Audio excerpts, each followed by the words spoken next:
Good day, everybody, and we are once again back together again, and we are looking at the Mpumalanga Preliminary 2021 paper. And yeah, we've been learning quite a lot, okay, on how to answer those questions, and hopefully we are still going to learn quite a lot as well. All right, so if you haven't subscribed or become part of this family, hey, what have you been waiting for? Please just hit that subscribe button already, okay? Yeah, this is me sounding cheeky, hey?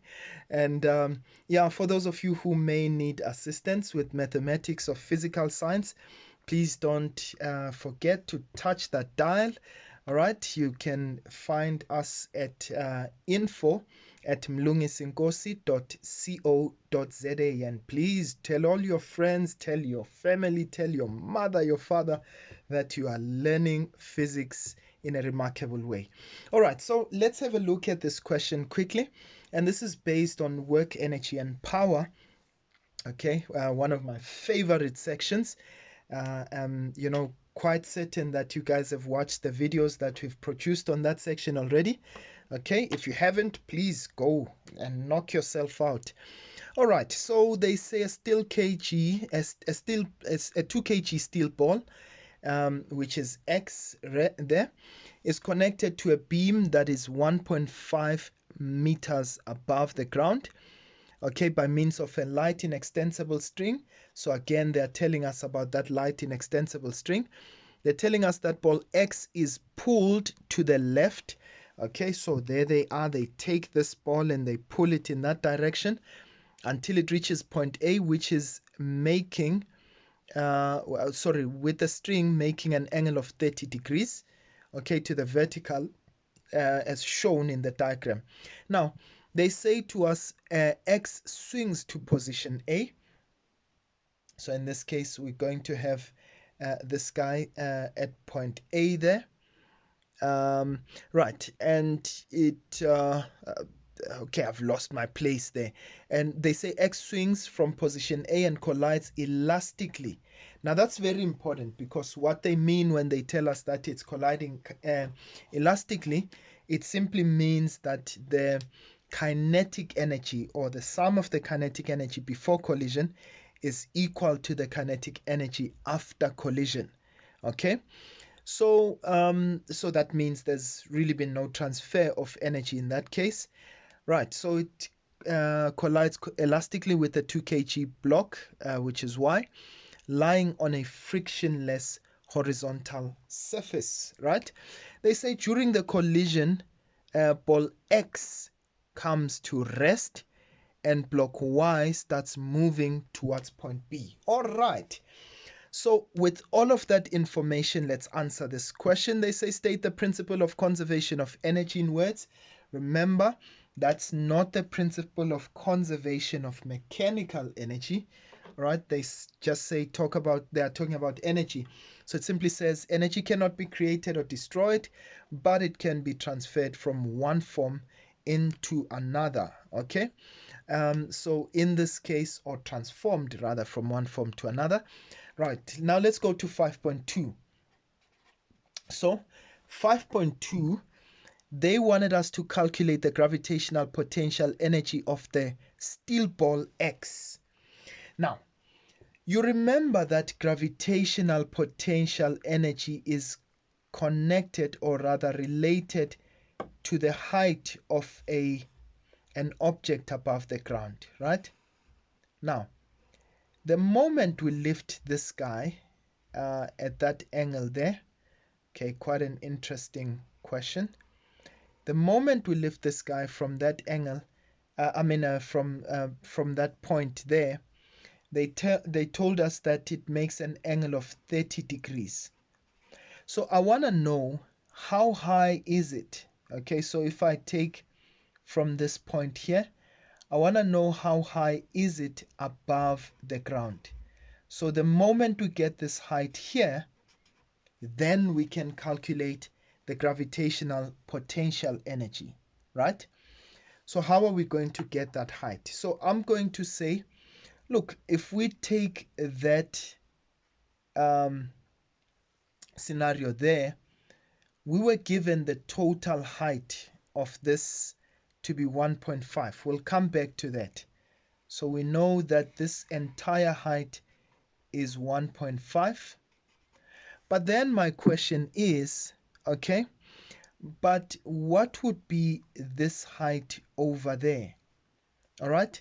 Now, remember that this ball was lying on the floor at the beginning, right? So when I lift it, so how long is it? It's 1.5.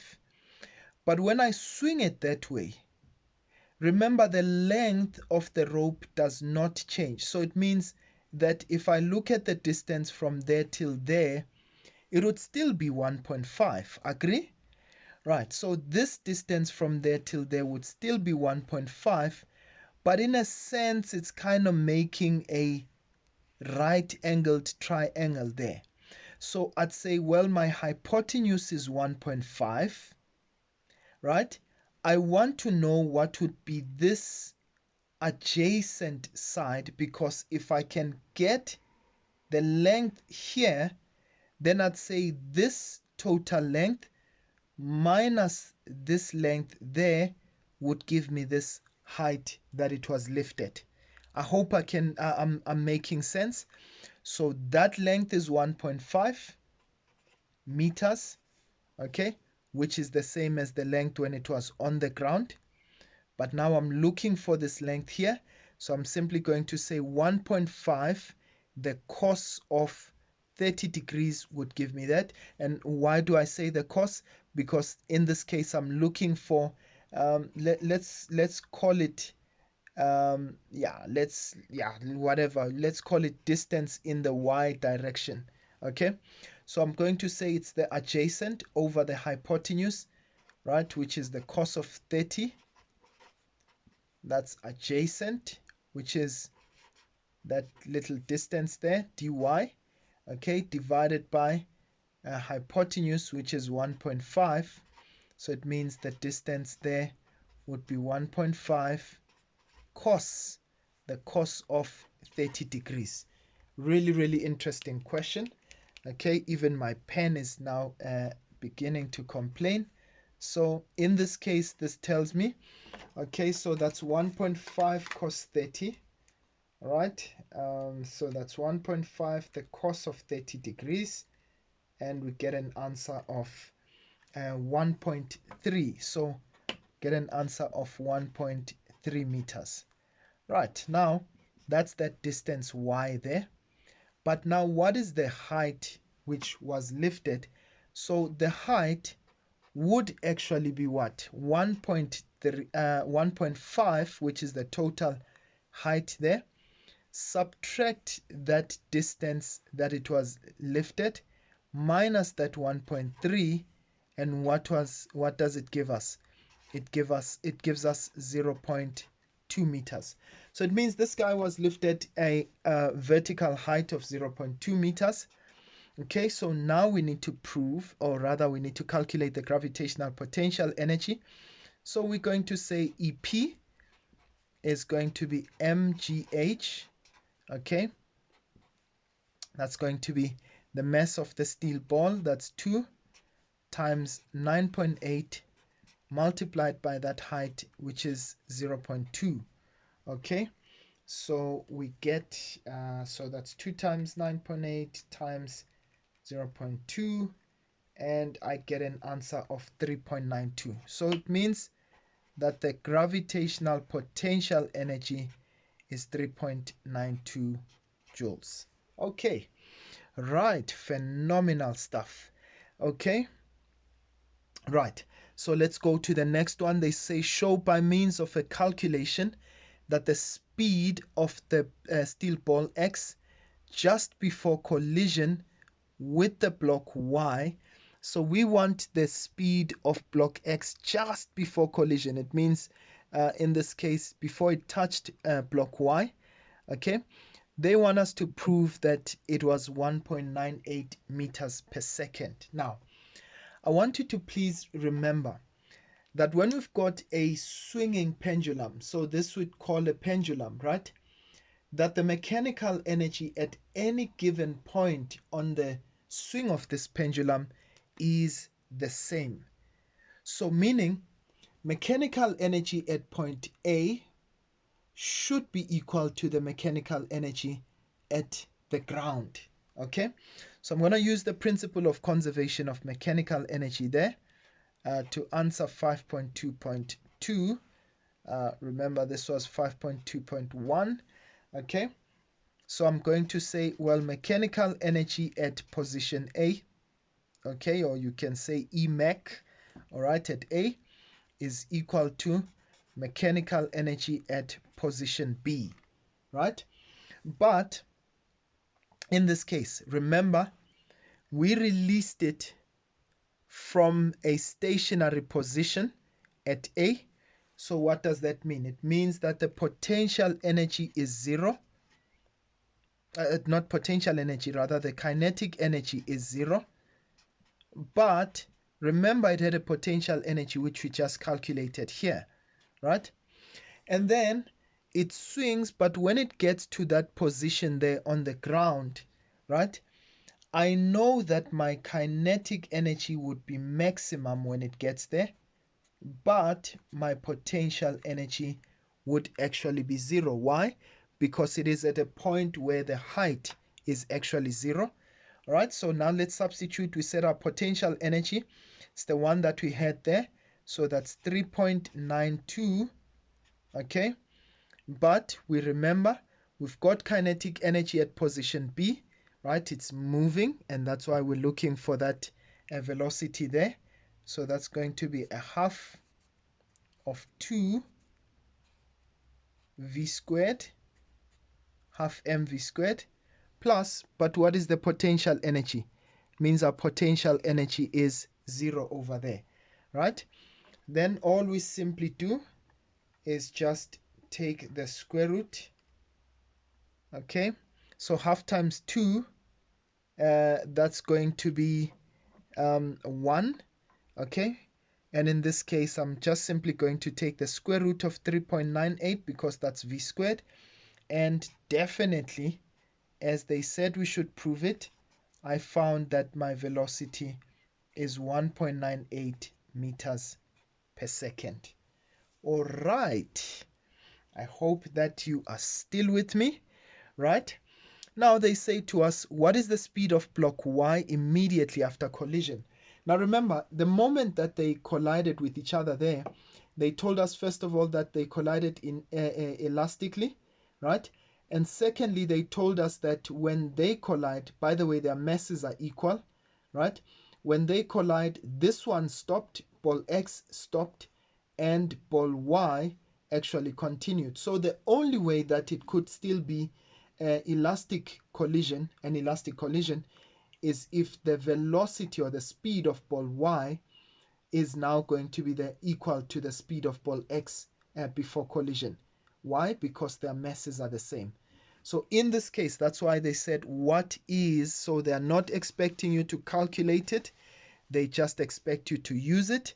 So in this case, we know that the speed of ball Y would simply be the same as the speed of ball X before collision.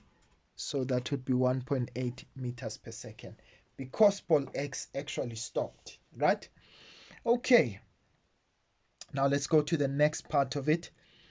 So they are giving us block Y, okay, moves from a point B down a rough slope inclined at 20 degrees. So as the horizontal, to the horizontal rather, as shown in the diagram below, there's a constant frictional force of 6 newtons acts on the block as it moves from point B to point C, which is at that point there, with a speed of 5 meters per second. So they're telling us it reaches point C, okay, at 5 meters per second. All right.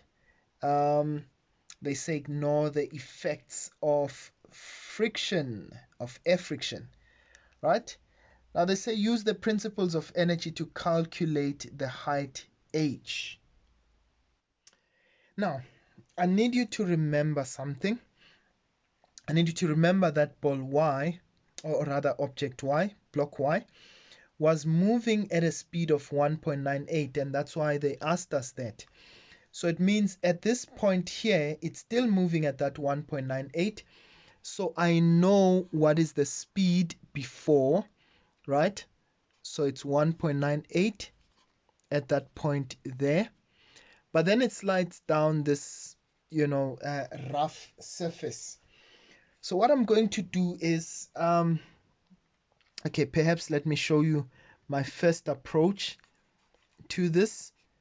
I'm simply going to say, look, I'm looking for the height h. Whenever I get a question on work, energy, and power, particularly for non-conservative systems whereby I've got applied force and frictional force, okay, I would simply say, look, when I'm dealing with height, let me use the principle work done by non-conservative forces is equal to the change in kinetic energy plus the change in potential energy, right?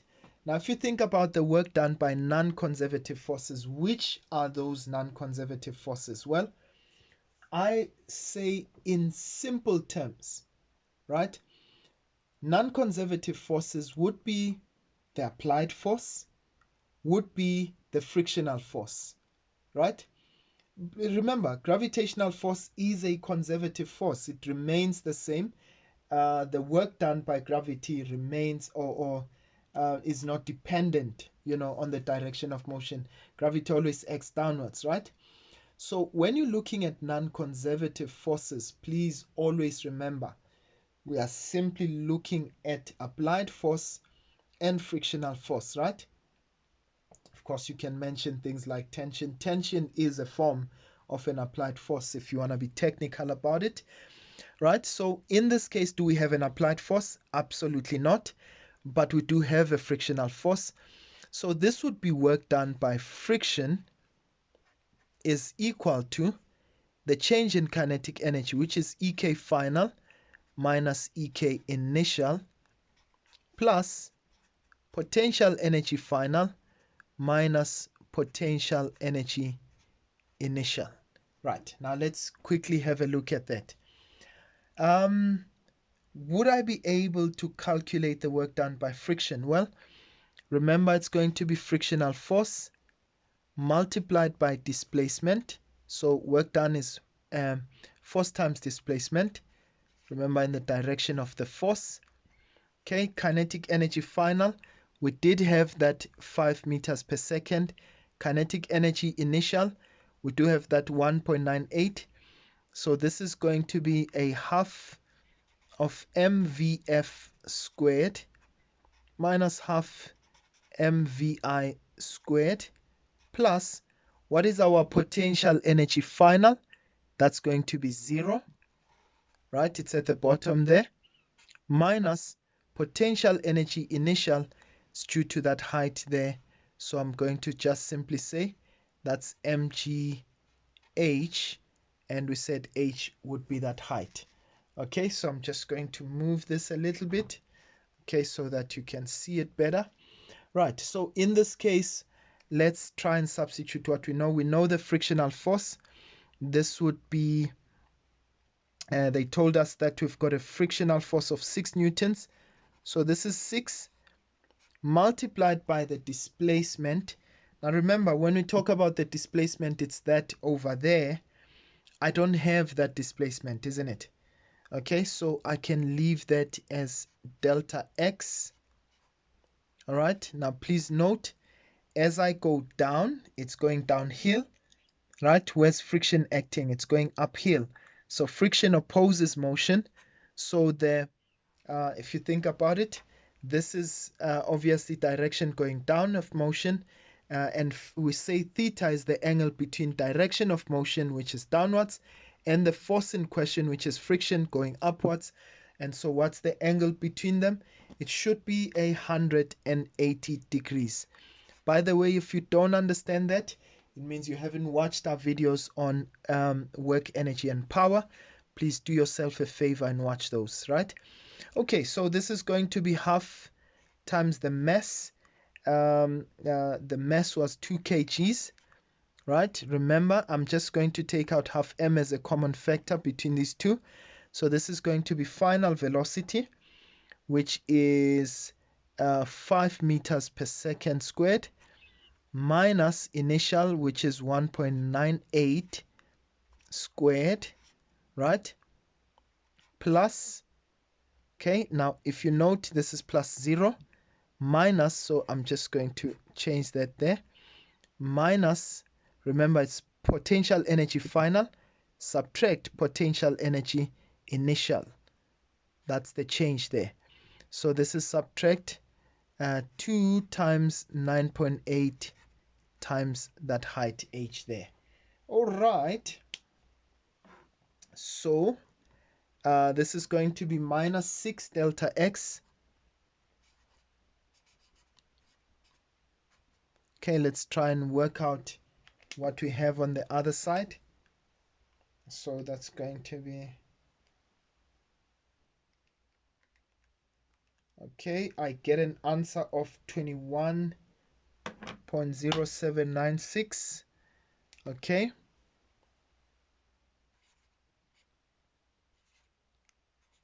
I'm just avoiding to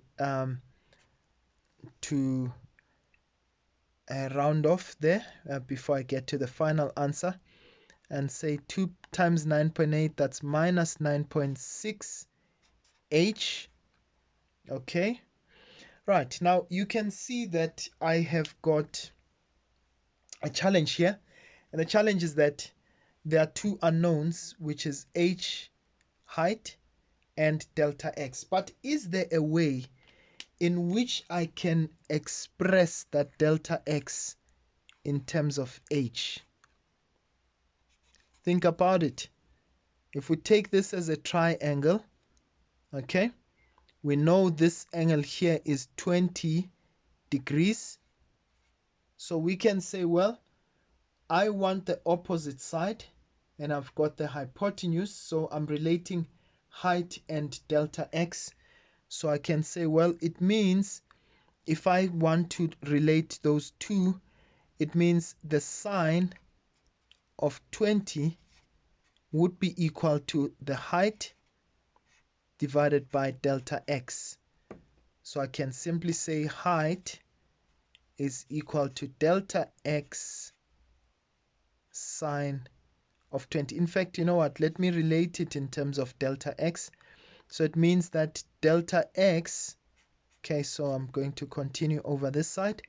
So it means that delta x would be height over the sine of 20 degrees. Okay, right, of course this is cross multiplying. Okay, you'll get to something like this. So what you can simply do is just go on ahead and obviously substitute that there. Okay, so I'll have minus 6 into, now I've got delta x, but I know delta x is what? H over sine of 20, okay, which is 21.0796 minus 19.6 h. Now let's try and group all our like terms together. Okay, the ones with the h's. So I've got, let's say, 6 over sine 20, sine of 20. I get 17.54 minus 17.54 h. Okay, if I take this to the other side, this is negative, that's going to be positive, so I get minus 19 point, or rather add 19.6. okay, so I get a value this side of 2.06 h. and this is equal to 21.0796, and you can divide both sides by the height there. Sorry, I put a negative for some odd reason. Okay, so 2.06h. Okay, so I get a final answer of 2.06, and I get a final answer of a height of 10.23 meters. Okay, so you can verify that for me, okay, and see if you will get to the same answer. All right, see if you get that answer there. So this would be the way that I tackled it. Just to show you, as I conclude, what would be an alternative way? Of course, an alternative way would have been to use the Work-Energy Theorem, right? You would say, well, the net work done on an object is equal to the change in kinetic energy. But how would you get this here? This would be net force multiplied by delta x cos of theta, which is equal to change in kinetic energy. So you'd calculate it exactly as you did there, right? But now what would be the value of your net force? If you went to that diagram, into that diagram, remember, as it goes down, there's no applied force, there's only frictional force, okay? And in this case, there would also be Fg parallel, right? So you'd say, well, my net force would be Fg parallel. And remember, how do you calculate Fg parallel? You just simply say mg, the sine of theta, right? Okay, I'm not going to go into the intricate details. I'm giving you an alternative. So we'd say Fg parallel, which is mg sine theta, minus the frictional force, right? That would give us the net force there, right? And then you can substitute that net force there, multiplied by delta x cos of theta is equal to that. Now, of course, you still have that delta x, so you can calculate delta x, right? In fact, I think it would be much easier going this route.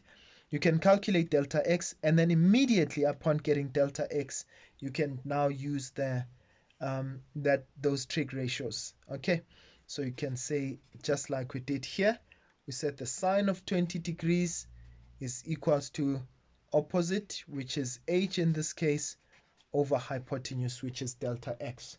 Okay, right, I'm not going to go into details. You can do that on your own, ladies and gents, but I hope that you got the gist of it. All right, I want to leave it here, and please don't forget to hit that subscribe button. Oh, things are falling here. All right, don't forget to hit that subscribe button, and please be part of the family. And we'll continue, ladies and gents, to discuss those past exam papers. All right, I think someone did send me also a paper from Limpopo. We'll see if we do have enough time so that we can discuss it before you write those finals. And please, ladies and gents, keep working hard. If you didn't do well for those prelims, perhaps this would be a time, to really binge on, the videos that we've produced and just watch as many of them. I promise you that'd be of great help to you. Otherwise, I'll see you guys next time. All right. I hope that you continue working hard. Sharp, sharp.